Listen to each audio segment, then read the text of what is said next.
Is British Columbia's plans to make some anti-SOGI protests illegal near schools about keeping kids safe or keeping parents in the dark? Let's talk about it. Drea Humphrey here with Rebel News, and last week, BC's Socialist NDP Premier David Eby announced his government's plans to keep kids safe by cracking down on parental rights protests in the form of ushering in a new so-called bubble zone legislation near schools. Premier Eby stated that while everyone has the right to freedom of expression, disrupting or scaring kids while they're learning in schools should be, and soon will be, illegal. Except, of course, there were already laws in place for harassment and trespassing on school grounds. Instead, this strike against freedom of expression and the right to peacefully gather and protest will allow police to arrest or fine any demonstrator who's considered to be disrupting educational activities or attempting to intimidate anybody within 20 meters of school grounds. There isn't much of a guessing game when it comes to which types of protesters are most likely to be impacted by the law. Eby himself admits plans for the harsh measure are aimed at those who have been protesting against SOGI 123, Western Canada's sexual orientation gender identity program, which among other things has normalized sexually explicit materials in schools under the guise of inclusivity and recommends educators teach and affirm the unscientific ideology that children can be born in the wrong body and fix that issue by adopting one of an ever-growing list of genders. It never crossed my mind to be worried that a grown adult would be waiting on the school perimeter to yell at my child about pornographic books, about puberty blockers. According to Eby, there have been a total of 18 major disruptions at schools since the start of the 2023 school year. No mention of whether or not children having to take cover as a male intruder stripped down in the girls' change room at Brookswood Secondary in January, or a similar incident that took place just 8 blocks away at an elementary school, are among the concerning disruptions. But the Premier did add the following. We've had people banging on school windows in British Columbia. But are the anti-SOGI protesters banging on school windows and scaring little kids? I asked Renee Fennell, who certainly can't speak on behalf of all who've demonstrated against radical gender ideology near schools, but is a frequent participant in the Surrey anti-SOGI school demonstrations organized by Freedom Party of BC leader Amrit Bring. One thing he mentioned was, I guess, that there was school windows hit at schools and stuff. And I know for myself and the group of people that we go to at schools, we don't ever approach the school building at all. We're on the sidewalk whenever we're there. That's, I know on our end hasn't happened. There is talk about some of the books and resources in the schools. And I know that one of the organizers uses a microphone sometimes to, say some of the books we give out, like the FOLIT website, so parents can access information themselves about that school, the school their child attends, and what books are there related to LGBTQIA+. So we hand out information around that. There isn't, nobody reads anything. Again, these books are in the schools. So we're just letting parents know what's there. There's a lot of parents that still don't know what's about SOGI. And the ones that do are actually really happy that we're there. We've had kids from some of the high schools join in.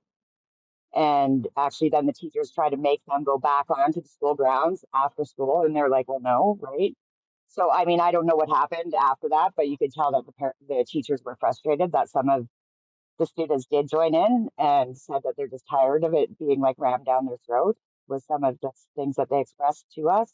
According to Fennell, the kids who joined in were from L.A. Matheson Secondary, which shouldn't be too surprising. After all, that's the stomping grounds for teacher and BC Teachers Federation rep Annie Ohana, a poster child for what many parents opposed to SOGI have been trying to raise concerns about.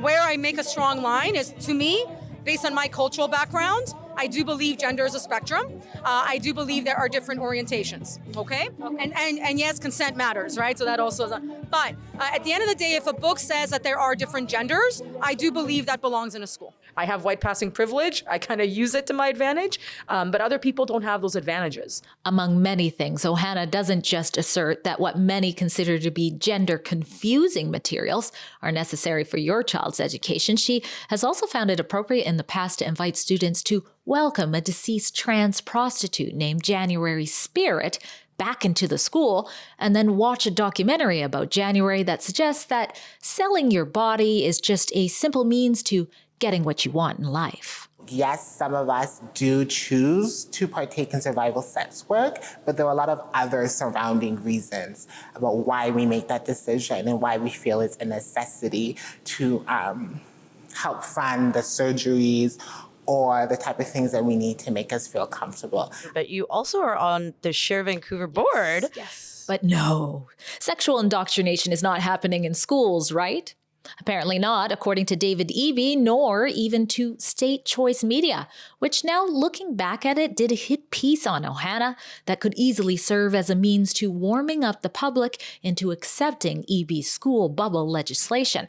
CTV's hit piece suggested that BC educators are being harassed by the far right and entered Ohana's politically charged classroom to interview her. I was very disappointed because they seem to be making a lot of assumptions that just simply were based on complete misinformation, lies, and in fact puts myself and other teachers and students in my community in danger. I reached out to Ohana to see if she would elaborate on concerns about her and what she tells Rebel News is both related and unrelated threats she's been receiving.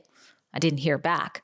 I also got the runaround from the Surrey RCMP, who failed to answer my simple question as to whether or not they've received any reports that any teacher at LA Matheson is under threat. Crickets.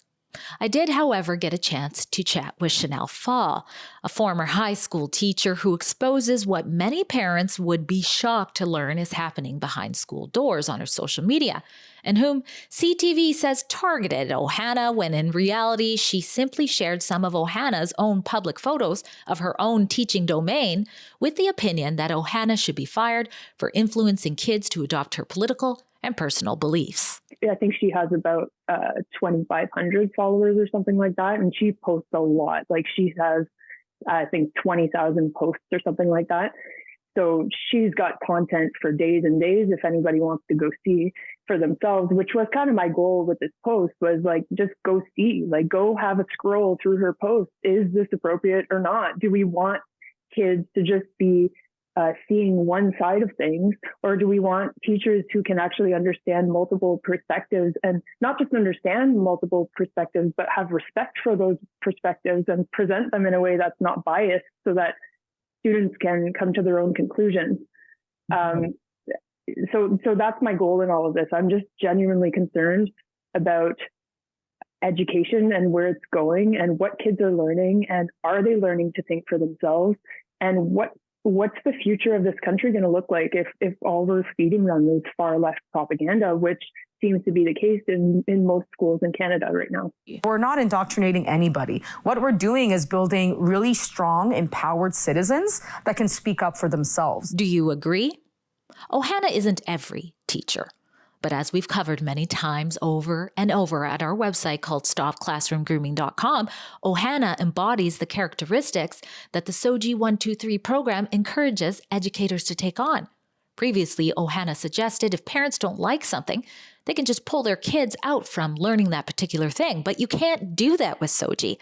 It has its own fluid mandate. It's a state-backed ideology that parents have been told they're powerless to shield their kids from because in British Columbia, SOGI 123 is a human right. And I know that some of you are thinking, all of that is horrible, but are schools actually an appropriate place for anti-SOGI protesters to try and get their point across?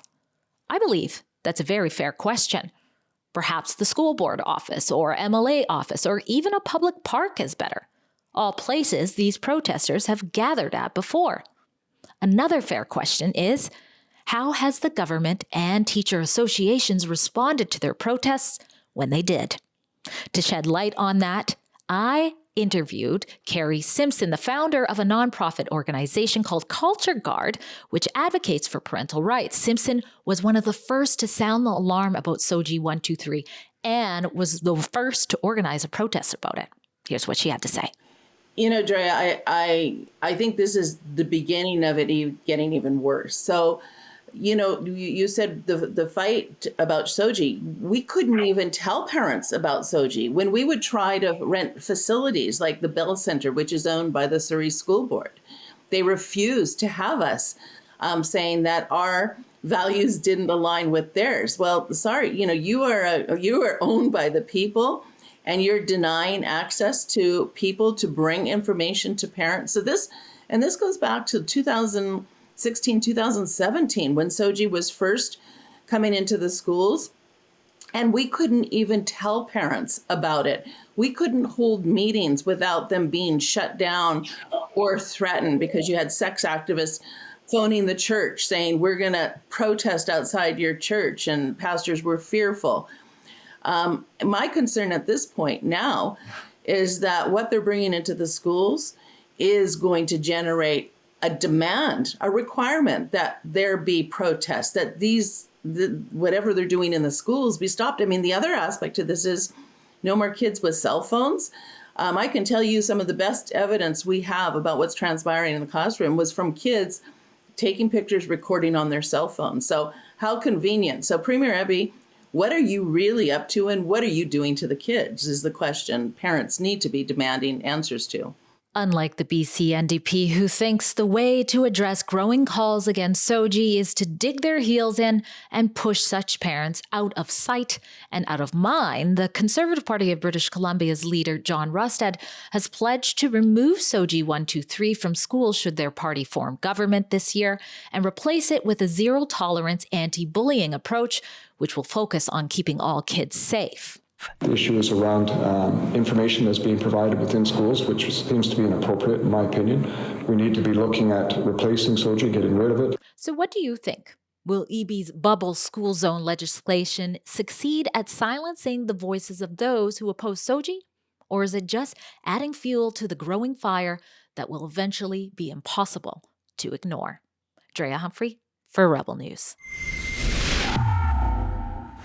At Rebel News, we don't back down from bringing you the other side of the story, and that includes covering the important issue of sexual indoctrination being normalized in our schools.